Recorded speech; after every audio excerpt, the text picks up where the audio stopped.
السلام علیکم۔ آج میری ویڈیو کا عنوان ہے نوجوانوں آئیے خودی کو بڑھانے کے طریقے سوچتے ہیں۔ جیسا کہ میرے اس چینل کا مقصد خودی کو پروان چڑھا کر معاشرے کو خوددار بنانا ہے، تو آج اس ویڈیو میں ہم آپ کو خودی کو بڑھانے کے طریقوں پر بات کریں گے۔ ممکن ہے ہماری یہ ویڈیو دو حصوں پر ہو۔ آپ کو کہوں گی کہ میں وہی بات کہتی ہوں جس کو میں نے عمل کر کے دیکھا ہے، اور آپ سے بھی یہ کہوں گی کہ یہ صرف باتیں نہ ہوں، ہمارے عمل کا حصہ بن جائیں۔ علامہ بھی یہی بات کہتے ہیں کہ خودی سٹیپ بائی سٹیپ آتی ہے، خودی کے مراحل ہیں۔ سب سے پہلے خودی یہ ہے کہ انسان اپنے آپ کو پہچانے اور اپنے رب کی دی ہوئی صلاحیتوں کو پہچان کر اپنے رب کی اطاعت میں آ جائے، اطاعت خدا اور اطاعت رسول۔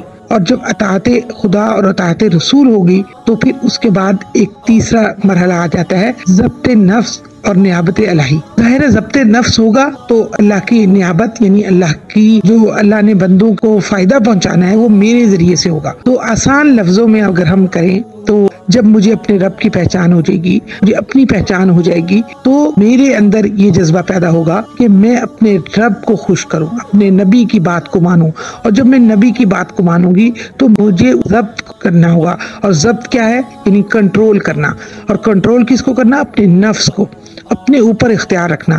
جس کو اپنے اوپر اختیار رکھنا آتا ہے وہ دوسروں کو بھی اختیار دے سکتا ہے، اختیار کروا سکتا ہے، ان سے کام لے سکتا ہے۔ تو مختصراً اگر ہم یہ کہیں علامہ اقبال کے الفاظ میں کہ ضبط نفس افراد میں ہو تو خاندانوں کی تعمیر ہوتی ہے، قوموں میں ہو تو سلطنتیں قائم ہوتی ہیں۔ یعنی ضبط نفس اپنا سیلف کنٹرول ہے، جس کو آج کے الفاظ میں ہم اگر کہیں کہ جس کو اپنا آپ کنٹرول کرنا آ گیا وہ دوسروں پر بھی کنٹرول کر کے ان سے صحیح صلاحیتوں سے کام لے سکتا ہے۔ خودی کو پروان چڑھانے کے طریقوں پر ہم نے غور کرنا ہے۔ سب سے پہلا طریقہ کیا ہے کہ ہمارے اندر جب رب کی پہچان ہو گئی تو پھر ہم اسی کا تقویٰ کریں گے۔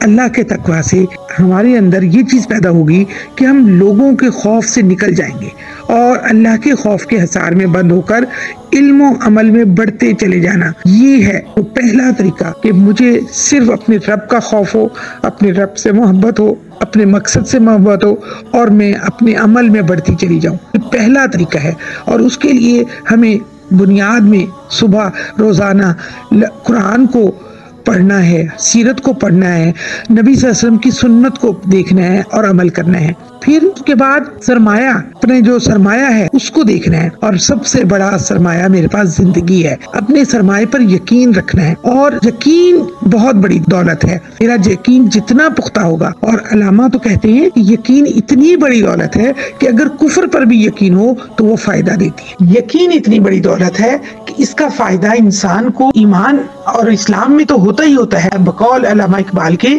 کہ کفر میں بھی یقین اتنا فائدہ دیتا ہے کہ مثال دی جاتی ہے حضرت عمر کے قبول اسلام کی کہ وہ اسلام کی مخالفت میں اپنے گھر سے نکلے تھے کہ میری بہن نے اسلام قبول کر لیا، اس کا سر تن سے جدا کر دوں گا۔ یعنی وہ اتنا یقین ان کو کفر پر تھا، وہی ان کو ایمان کی طرف لے آیا۔ اور دیکھیے انہوں نے اپنی بہن سے قرآن کی آیات سنی اور وہ اس پر ایمان لے آئے۔ یقین کے ساتھ وہ نکلے تھے، چاہے وہ کفر پر تھا، لیکن اللہ رب العالمین نے ان کے اس یقین کے نتیجے میں ان کو ایمان کی دولت بھی دے دی۔ دوسرا اس نقطہ نظر یہ ہے کہ آپ کے پاس جو سرمایہ زندگی ہے اس پر یقین رکھیں، اور یقین کر کے کیا کریں گے؟ آپ اپنے چھوٹے سے چھوٹے کاروبار سے زندگی کا آغاز کریں۔ کاروبار صرف پیسہ نہیں ہوتا، آپ کی اپنی صلاحیتیں، جو کچھ آپ کے پاس ہے آپ اس کو لے کر معاشرے کے لیے کھڑے ہوں، کہیں کہ میں اپنی ذات سے اپنے آپ کو بھی فائدہ پہنچاؤں گا اور معاشرے کو بھی فائدہ پہنچاؤں گا۔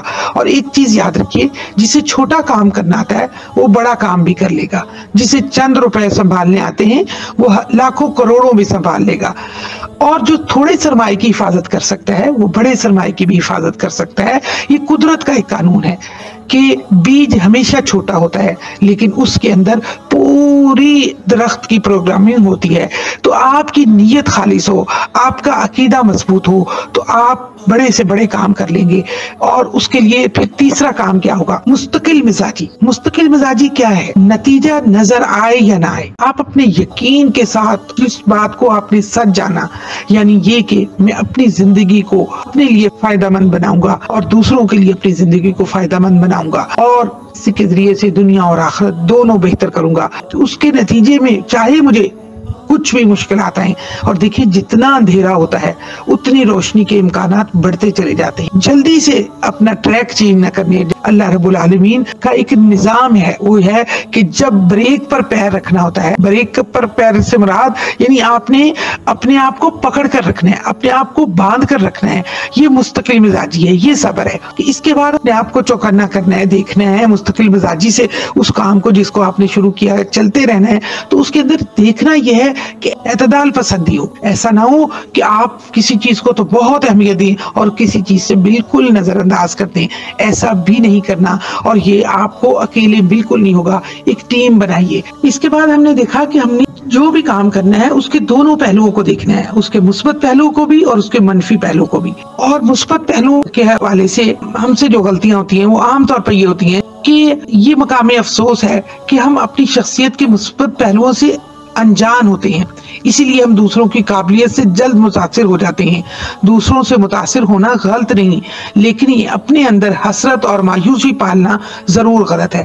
اس کا پھر دوسرا پہلو یہ بھی کہہ سکتے ہیں کہ مایوس ہونا کفر ہے۔ اسلام میں کہا گیا نا مایوسی کفر ہے۔ رشک ضرور کریں لیکن اپنے اندر مثبت انداز فکر کو پروان چڑھائیں، اپنی خوبیوں اور خامیوں کو پہچانیں، عمل کرنے لگ جائیں۔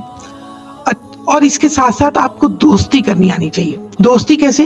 کہ ظاہر ہے جب آپ کو لوگوں سے بات کرنی آئے گی، تحمل سے لوگوں کی بات سنیں گے، دشمنی کو نہیں دیکھیں گے بلکہ دوستی کریں گے۔ دیکھیں ہر چیز کے دو پہلو ہیں نا، جیسے ہم نے پہلے کہا کہ مثبت پہلو کو دیکھیں اور منفی پہلو پر نظر رکھ کر آگے بڑھیں، تو اسی طرح دوستی کرنی میں آپ یہ دیکھیں گے کہ اچھے دوست بنانے ہیں۔ نبی صلی اللہ علیہ وسلم کی حدیث ہے کہ انسان اپنے دوستوں سے پہچانا جاتا ہے۔ تو آپ اپنے کام کرتے ہوئے، عمل کرتے ہوئے یہ دیکھیں کہ آپ کس سے دوستی کر رہے ہیں، لوگوں کے اندر ان کی کیا رائے ہے اور کیا وہ اصول و ضوابط جو اللہ اور اس کے رسول نے بتائے ہیں۔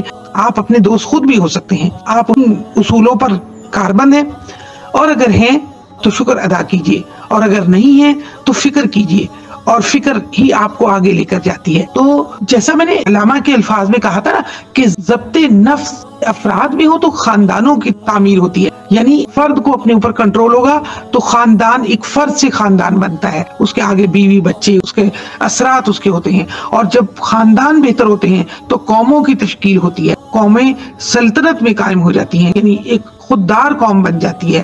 تو اب ہمیں یہ دیکھنا ہے کہ ہمیں اپنے اندر دوستی کو پیدا کرنا ہے، دوستی اور دشمنی دونوں کا تجزیہ کرنا ہے، اور دوستی کرنے کے لیے پہلا اصول یہ ہے کہ آپ کے اندر نرم مزاجی ہو۔ نرم مزاجی کائنات کی سب سے بڑی دولت ہے۔ اللہ رب العالمین نبی صلی اللہ علیہ وسلم کی نرمی کے بارے میں سورہ آل عمران کی آیت نمبر 159 میں فرماتے ہیں فَبِمَا رَحْمَةٍ مِّنَ اللَّهِ لِنتَ لَهُمْ وَلَوْ كُنْتَ فَظًّا غَلِيظَ الْقَلْبِ لَانفَضُّوا مِنْ حَوْلِكَ فَاعْفُ عَنْهُمْ وَاسْتَغْفِرْ لَهُمْ وَشَاوِرْهُمْ فِي الْأَمْرِ فَإِذَا عَزَمْتَ فَتَوَكَّلْ عَلَى اللَّهِ إِنَّ اللَّهَ يُحِبُّ الْمُتَوَكِّلِينَ۔ اے پیغمبر صلی اللہ علیہ وسلم، یہ اللہ کی بڑی رحمت ہے کہ تم ان لوگوں کے لیے بہت نرم مزاج واقع ہوئے ہو، ورنہ اگر تم تندخو اور سنگ دل ہوتے تو یہ لوگ سب تمہارے گرد و پیش سے چھٹ جاتے۔ ان کے قصور معاف کر دو، ان کے حق میں دعائے مغفرت کرو، اور دین کے کام میں ان کو شریک مشورہ رکھو۔ پھر جو تمہارا عزم کسی رائے پر مستحکم ہو جائے تو اللہ پر بھروسہ کرو، اللہ کو وہ لوگ پسند ہیں جو اسی کے بھروسے پر کام کرتے ہیں۔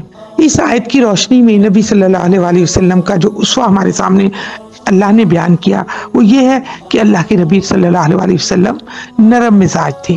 ہمیں اپنے اندر نرمی کو پیدا کرنا ہے۔ نرم مزاجی جو ہے یہ چیزوں کو خوبصورت کر دیتی ہے اور سختی چیزوں کو خراب کر دیتی ہے۔ اور اس کے بعد ہم نے دیکھنا ہے کہ لوگوں کی غلطیوں کو معاف کرنا ہے، اپنی غلطیوں پر نظر رکھنی ہے اور دوسروں کی غلطیوں کو معاف کر کے آگے چلنا ہے۔ جو لوگوں کو معاف نہیں کرتا وہ کبھی ٹیم نہیں بنا سکتا۔ لوگوں کو معاف کرنا اور ان کی صلاحیتوں کو آگے لے کر چلنا یہ وہی کر سکتا ہے جو اپنے اندر یہ کوالٹی رکھتا ہو کہ خود اللہ سے معافی مانگے اور لوگوں کو معاف کرے، اور پھر مستقل مزاجی سے۔ اب آپ دیکھیے کہ آگے اللہ رب العالمین کہتا ہے کہ ان لوگوں کو بھی، اللہ کے نبی کو کوئی ضرورت نہیں تھی اگر وہ لوگوں سے مشورہ نہ کرتے، اللہ تو خود ان کی رہنمائی کر رہا تھا، لیکن اللہ نے کہا کہ تم ان کو معافی دو، ان کے حق میں دعائے مغفرت کرو، اور پھر ان کو اپنے کام میں شریک مشورہ رکھو۔